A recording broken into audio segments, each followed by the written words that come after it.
Il sera bientôt trop tard, la fosse 6 de N est le dernier puits de mine de Lens encore debout, mais le site se dégrade à vue d'œil. Il existe bien un projet de reconversion, mais les négociations sont bien mal engagées. Et Frédéric Hainaut, Jean-Marc Vasco. Il faut passer quelques fourrés pour découvrir cet endroit incroyable, laissé à l'abandon. Cette toiture était impeccable il y a 1 an. Les amateurs de paintball y jouent à la guerre, percent les murs. Il y a même une carcasse de voiture calcinée en plein cœur de cette ancienne mine. La salle d'extraction. Une véritable cathédrale industrielle. Dans un état déplorable.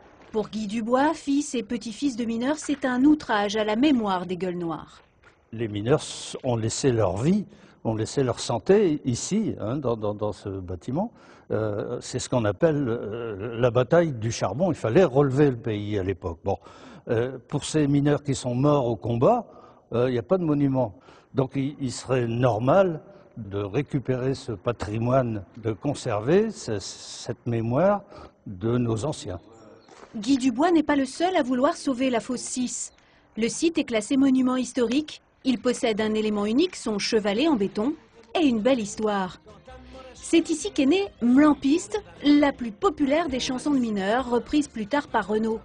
Elle s'inspire du coup de foudre d'un contremaître pour une petite ouvrière chargée des lampes, une amourette qui a fait jaser toute la fosse 6 à l'époque.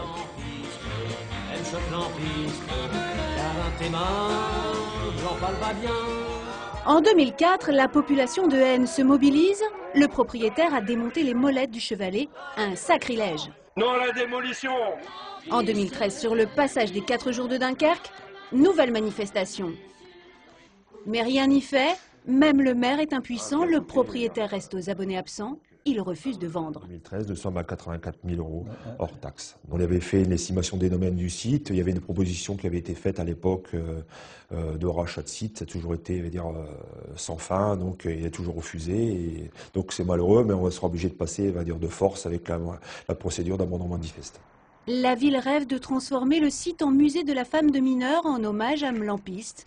Désormais, il y a urgence.